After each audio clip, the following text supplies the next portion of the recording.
Magandang umaga sa inyo, Section Tala. Bago natin sisimulan ang ating araw, ay simulan muna natin ito sa isang panalangin. Ginoong Ramon, maaari mo bang pamunuan? Maraming salamat, kayong lahat ay tumayo. Tayong lahat ay manalangin. Amen. Kayong lahat ay maaari nang umupo. Ngayon ay kukunin ko muna ang mga listahan ng mga lumiban. Meron bang mga lumiban ngayon?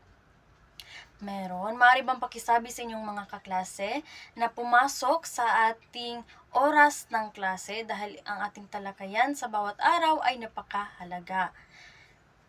Maraming salamat. Ngayon ay meron akong 4 munang paalala sa inyo bago natin sisimulan ang ating gawain. Unang-una, kinakailangan na tayo ay dumating sa tamang oras ng ating klase dahil ito ay napakahalaga at para hindi masayang ang ating oras. Pangalawa, kinakailangan na tayo ay makinig, hindi lamang sa ating guro, kundi sa ating mga kaklase. Pangatlo ay kinakailangan na meron tayong paggalang. Kinakailangan na igalang natin ang ating guro at ang ating mga kaklase. At ang pang-apat ay itataas ang kamay kapag kayo ay sasagot tsaka tatawagin ng guro. Naintindihan ba nating lahat? Maraming salamat. Ngayon ay sisimulan natin ang ating araw sa isang motibasyon o sa isang gawain na tatawagin nating piliin ang mas matindi. Ang mangyayari ay ganito ang panuto. Mahati ang ating klase sa 3 grupo. Pagkatapos ay meron akong ipapakitang mga larawan o mga ekspresyon dito sa harapan na inyong susuriin. Pagkatapos ay sa mga larawang aking ipinakita ay pipiliin nyo kung ano ba ang pinakamatindi sa kanilang 3. At ang isusulat ninyo ay ang numero lamang. At ang ating mga pagpipilian ay merong number 1, merong number 2, at number 3. At pagkatapos ng 10 segundo ay itataas ninyo ang inyong mga sagot gamit ang papel na ibibigay ko sa inyo. Naintindihan nyo ba ang aking panuto? Okay, ngunit bago iyon ay ipapakita ko muna sa inyo sa harapan kung sino-sino nga ba ang inyong magiging makakasama sa grupo. Pagkatapos ay bibigyan ko kayo ng 5 segundo para lumipat sa inyong mga grupo. 1, 2, 3, 4, at 5. Maraming salamat dahil nakapunta na kayo sa inyong grupo. At ngayon ay sisimulan na natin ang ating gawain. Ipapakita ko na sa inyo ang unang larawan. Sige, sa unang larawan, alin kaya dyan ang pinakamatindi? Suriin ninyo ito kung ito ba ay sa numero 1, number 2, o number 3. Okay, tapos na ang 10 segundo. Itaas na ninyo ang inyong mga sagot. At ang tamang sagot ay ang numero 2 at ang mga grupo ninyo ay lahat kayo ay nakakuha ng tamang sagot. Palakpakan nyo ang inyong mga sarili. Ngayon ay ipapakita ko na sa inyo ang pangalawang aking ipapakita. Alin kaya dyan ang tama? Okay, tapos na ang 10 segundo. Itaas niya ang inyong sagot. Okay, sa pangkat 1, ang kanilang sagot ay number 2. Sa pangkat 2, ano kaya ang kanilang sagot? Number 2 rin. At sa pangkat 3, ang kanilang sagot ay ang number 2. Tama ba kaya ang inyong mga sagot? Tama ang inyong sagot. At kayong lahat ay tama uli. Ngayon naman ay pumunta tayo sa ikatlo. At ang ikatlo, ang tamang sagot ay ang number 1. Ang pangkat 1 ay mali. Ngunit, ang lahat ng inyong sagot ay napakahusay. Ngayon, dumako tayo sa ating pang-4. Ito ay mga salita. Alin kaya ang pinakamatindi dyan? Ang pagkagusto ba? Ang paghanga? O ang pagsinta? Itaas ang inyong mga sagot at ang tamang sagot ay ang pagsinta. At ito ay sa number 3. Kayong lahat ay tama muli. At ang ating panghuling aking ipapakita ay ang alin kaya dyan? Ang hiyaw ba?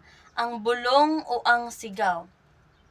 Muli, itaas ang inyong mga sagot at ang tamang sagot ay ang hiyaw. Kayong lahat ay tama muli. Palakpakan ninyo ang inyong mga sarili. Talagang napakahusay ninyo sa inyong mga ginawang ating gawa. Ngayon naman ay nakikita ko na sa inyo na kayo ay meron ng angking kagalingan sa ating ginawang gawain. Kaya meron akong mga hinindang mga simpleng tanong lamang na sasagutin niyo ito base sa ating ginawang motibasyon o gawain na tinawag nating piliin ang mas matindi. Para patas ang pagpili ay gagamit ako ng spin the wheel. Kung sino ang matatapatan ng arrow ay siyang sasagot ng ating tanong number 1. At ang ating napili ay si Binibining Apurado. Binibining Apurado, maaari ka nang tumayo. At ang iyong tanong ay ano ang napansin ninyo sa mga larawan? Napakahusay na iyong sagot. Palakpakan natin. Ang susunod naman na sasagot sa ating pangalawang tanong ay si Binibining Lapayag. So, paano ba nagkakaiba-iba ang mga larawan ayon sa damdamin? Binibini? Napakahusay at mayroon ding punto ang kanyang sagot. Maaari ka nang umupo at palakpakan natin ang inyong mga kaklase. At ang pangatlong tanong ng huli ay pipili muna tayo kung sino nga ba ang mapipili. Ito ay si Binibining Barsalote. Binibining Barsalote, maaari ka nang tumayo. At ito ang inyong tanong. Paano mo nalaman na ang larawang inyong pinili ay ang pinakamatindi? Maraming salamat. Palakpakan natin silang tatlo. Kung napapansin natin, ang kanilang mga sagot ay ayon talaga at tama ang lahat. Unang-una, napansin nyo ito dahil mayroon itong iba't ibang antas ng emosyon. Sa pangalawang tanong, tama ang sagot ni Binibini ng mga Lapayag na nagkakaiba-iba ito dahil sa emosyon. Simula sa simple hanggang sa komplikado ayon sa mga larawan at ayon sa mga salitang aking ipinakita kanina. At ang pangatlo na sinagot ni Binibining Barsalote ay tama rin dahil nalalaman natin dahil kung siya ay isang pinakamatindi sa emosyon o base sa kanyang nararamdaman dahil sa komplikado ng larawan o dahil sa komplikado ng mga salita. Kung gayon, kayong lahat ay meron ng angking kagalingan, meron na kayong ideya sa ating susunod na tatalakayin. Kaya palakpakan ninyo ang inyong mga sarili. At ngayon ay dumako tayo sa ating paksang tatalakayin. Dahil ang ating susunod na tatalakayin ay tungkol sa pagpapasidhi ng damdamin. Ngunit bago yan ay meron tayong 3 layunin para sa ating aralin. Sa pagtatapos ng 30 minutong aralin, 90% ng mga mag-aaral sa Baitang 9 Section Tala ay naasahang makakagawa ng mga sumusunod. Una ay nagagamit ang mga angkop na pang-uri sa pagpapasidhi ng damdamin. Pangalawa ay nabibigyang halaga ang pagpapasidhi ng damdamin tungo sa paggamit sa pang-araw-araw na buhay. At ang pangatlo at ang panghuli natin ay nakapagtatanghal ng iba't ibang emosyon gamit ang intensidad ng damdamin, ipakita at hulaan. Yun ang mga layunin natin ngayong araw. Ano nga ba ang ibig sabihin ng pagpapasidhi ng damdamin? Ang pagpapasidhi ng damdamin ay isang uri ng pagpapahayag ng saloobin, ng emosyon sa paraang pataas ang antas. Ibig sabihin, paraan ito ng pagsasalita o pagsulat kung saan unti-unting tumitindi ang emosyon. Nagsisimula ito sa pinakamahina hanggang sa simpleng damdamin, tapos palakas ng palakas hanggang sa pinakamatindi o pinakakomplikado. Paakyat, ibig sabihin, mula sa pinakababa, paakyat ang antas ng damdamin na ipinapahayag. Susunod, paglalarawan ng damdamin na pagpapakita ng pag-usbong upang maging mabisa ang mensahe. Ibig sabihin ito ay nagpapakita ng ating mga damdamin na unti-unting lumalakas o tumitindi para mas maramdaman ng mga nakikinig o mga mambabasa ang ibig nating sabihin ng ating mga emosyon na ipinapakita, ng ating mga damdamin na ipinapakita. at nagagamit ito sa pamamagitan ng pag-iiba ng mga salitang may ugnayan ang kahulugan. Kung hindi ba, napapansin ninyo sa mga salitang aking ipinakita kanina sa mga gawain ay halos magkakapareho ang mga salitang ginamit. Ngunit sa pagpapasidhi ng damdamin, ito ay halos magkapareho lamang, ngunit ito ay may iba't ibang antas, mula sa pinakasimple hanggang sa pinakakomplikado. Yun ang ibig sabihin ng pagpapasidhi ng damdamin. Naintindihan ba natin? Okay, maraming salamat. Ngayon naman ay mayroong dalawang paraan ng pagpapasidhi ng damdamin. Una ay ang pagkiklino o clining. Pangalawa ay ang paggamit ng mga ekspresyon. Ngayon ay ipaliwanag natin kung ano nga ba ang dalawang uri ng pagpapasidhi ng damdamin. Una namang uri ng paraan ng pagpapasidhi ng damdamin ay ang pagkiklino or clining. Tumutukoy sa pagsasaayos ng mga salita ayon sa intensidad o tindi ng kahulugan na nais ipahiwatig. Ibig sabihin, inaayos ang mga salita mula sa pinakahimahina hanggang sa pinakamalakas na damdamin o kahulugan.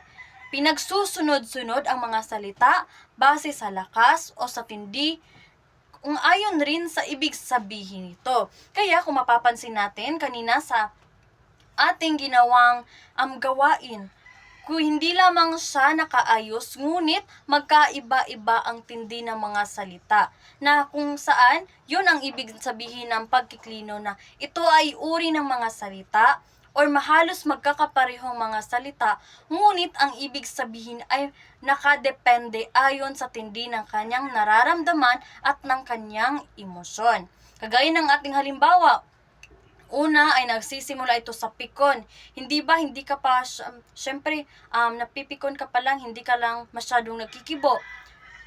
Pangalawa ay tampo, ibig sabihin umaakyat na ang emosyon or nararamdaman ng isang tao. Pangatlo ay galit. 'Di ba kung mapapansin natin sa ating halimbawa, pikon, tampo at galit, mayroon itong tamang pagsasaayos. Depende sa tindi at nais ipinapahiwatig at pagpapakahulugan ng salita. Ang pangalawang halimbawa ay hikbi, 'di ba? Una talaga ay naghihikbi muna, lalong-lalo na sa mga bata. Pangalawa ay iiyak na 'yan. Doon na pupunta yung tutulo ang kanilang luha. At pangatlo ay hahagulhol. Ibig sabihin yun na yung mayroong kasamang iyak at tunog na galing sa atin. Yun ang ibig sabihin ng pagpapasidhi ng damdamin na pagkiklino. Ang pangalawa naman ay ang paggamit ng ekspresyon. Ginagamit para ipakita ang antas ng tindi ng emosyon gamit ang mga larawan o ekspresyon. Kagaya rin ng sinabi ko kanina na sa ating ginawang gawain ay meron akong ipinakita ang mga larawan na kung saan pinapakita doon ang ekspresyon ng emoji o ng mga larawan. Pinapakita doon kung ano ang mga emosyon. Dahil nga dito sa paggamit ng ekspresyon, ito yung ibig niyang sabihin. Pinapakita niyo sa pamamagitan ng mga larawan, ng mga imahe. Kagaya ng ating halimbawa, unang-una, 'di ba? Larawan na nagbubulungan. Pangalawa ay sumisigaw na at pangatlo ay ang hiyaw. Ibig sabihin, ito ay may pagkakasunod-sunod na antas na nauuna ang bulong, pangalawa ay ang sigaw at ang pangatlo ay ang hiyaw. Ngayon naman ay isa pang halimbawa, ito naman ay sa Ingles ay tinatawag nating emoji o sa Tagalog ito ay emosyon o ekspresyon. 'Di ba talagang nauuna ang ngiti? Kagaya nito. Pangalawa ay ang tawa na kung saan nakikita na natin ang ating mga ngipin at ang pangatlo ay halakhak na kung saan parang naririnig na talaga natin ang boses ng buong buo dahil sa kanyang tawa. 'Yun ang ibig sabihin ng paggamit ng ekspresyon. Ngayon ba ay meron ba kayong tanong sa ating ginawang pagtalakay? Naintindihan ba natin ang ating ginawang pagtalakay? Meron bang mga tanong, klarifikasyon, o meron bang mga concern para ating masagutan? Wala na? Wala na. Kung ganon ay dumako tayo. Dumako tayo sa pamprosesong tanong. Dahil wala na kayong tanong, ako ang magtatanong sa inyong lahat. At para pantay muli ang ating pagpili ay gagamit muli ako ng spin the wheel. At ang napili natin para sagutan ang ating tanong ay si Binibining Pradel. At ito ang iyong tanong. May pagkakataon ba sa iyong buhay na gumamit kayo ng pagpapasidhi ng damdamin? Ipaliwanag. Sige, Binibining Pradel, maaari ka nang tumayo at sagutin ang ating tanong.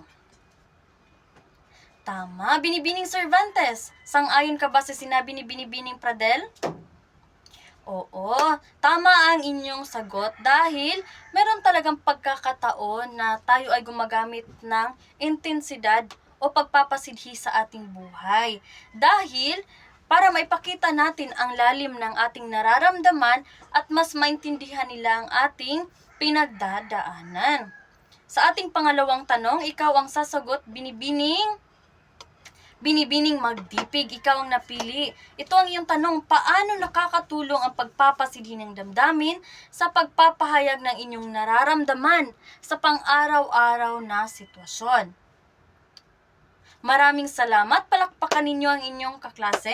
Talagang oo, nakakatulong ang pagpapasidhi ng damdamin sa pang-araw-araw natin na sitwasyon.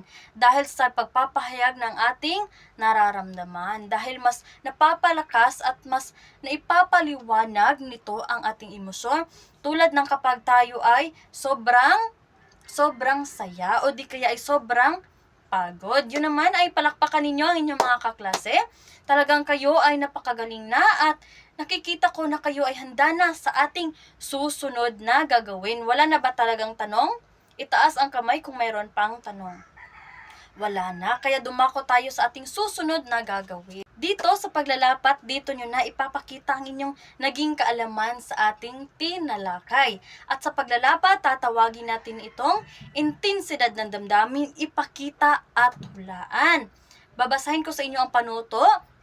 Ang panuto natin ay hahatiin ang klase sa dalawang pangkat.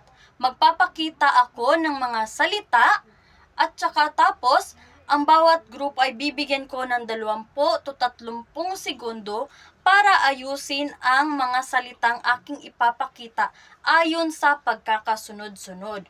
At isulat ito sa papel. Pagkatapos ay bibigyan ko uli kayo ng 1 minuto para iarte sa harapan ang inyong sagot dito para makita ng inyong mga kaklase. Ngayon ay bibigyan ko muna kayo ng at ngayon ay ipapakita ko muna sa inyo kung sino-sino ang inyong magiging kagrupo. Ito sila. Ngayon ay bibigyan ko kayo ng 10 segundo para lumipat sa inyong mga kaklase bago ko sabihin sa inyo kung ano nga ba yung pamantayan natin sa ating gagawin. Sige, 1, 2, 3, 4, 5, 6, 7, 8, 9, at 10. Mahusay. At ganito ang mangyayari sa ating rubrics kapag itinaas ko ang red heart, ibig sabihin kayo ay may 1 puntos na ang ibig sabihin ay medyo magaling. Kapag nakita nyo naman na itinaas ko ang orange heart na mayroon kayong 2 puntos, na ang ibig sabihin kayo ay magaling. Kapag itinaas ko naman ang yellow heart, ibig sabihin kayo ay mayroong 3 puntos at ibig sabihin kayo ay mahusay. At kapag itinaas ko naman ang green heart, ibig sabihin kayo ay may 4 na puntos at ito ay katumbas ng napakahusay. At panghuli ay kapag kayo ay nakakita na itinaas ko ang blue heart, ibig sabihin kayo ay mayroong 5 puntos at kayo ay itatanghal na pinakamahusay. Nakuha ba natin ang panuto? Maraming salamat. Kung ganoon ay sisimulan na natin ang ating gawain. Sige, bibigyan ko na kayo ng 20 hanggang 30 segundo para iayos ang salitang aking ipinakita. Okay, time is up. Ngayon ay bibigyan ko naman kayo ng 1 minuto para itanghal ito sa harapan ng ating klase. Pangkat 1, kayo ang mauuna. Maraming salamat. Palakpakan ninyo ang inyong mga kaklase. Pangkat 2, kayo naman. Muli palakpakan ninyo ang inyong mga kaklase. At ngayon, titignan natin kung tama ba ang pagkakasunod-sunod ng inyong ginawa at tama ba ang pagkakasunod-sunod ng inyong pag-arte. At ang tamang pagkakasunod-sunod ay una ay ang paghanga, pangalawa ay pagmamahal, Pangatlo ay pag-irog. Nang ibig sabihin, kayong dalawang pangkat ay tama ang inyong sagot, tama ang pagkakasunod-sunod, at tama ang pagkakaarte sa harapan ng ating klase. Kung gayon, ang ibig sabihin kayo ay makakakuha ng blue heart na kung saan ay merong 5 puntos at ibig sabihin kayo ay pinakamahusay. Napakagaling at patas pa ang mga puntos na ating mga makukuha. Kung ganon, dumako tayo sa pangalawa. Okay, itaas ang inyong mga sagot. Pangkat-2 naman, kayo ang mauuna sa pag-arte. Mahusay. Pangkat-1, kayo na naman ang susunod. Napakahusay. Ano kaya ang tamang sagot at tamang pagkakasunod-sunod ng ating ginawa? Una ay, ito ang tamang sagot. Una ay niloko. Pangalawa ay nasaktan. At pangatlo ay naghiwalay. Pakitingin ng inyong mga sagot. Wow, napakagaling. Kayong lahat ay muli meron kayong blue heart. Ibig sabihin, meron kayong 5 puntos muli at tinanghal kayong mahusay.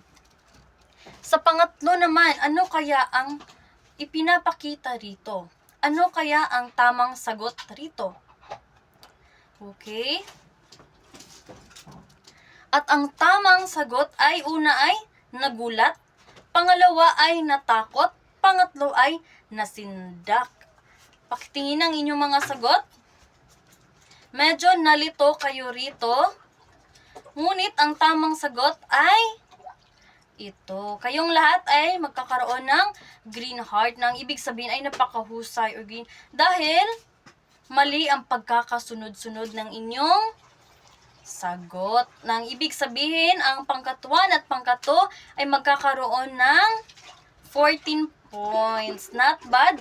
At palakpakan ninyo ang inyong mga sarili.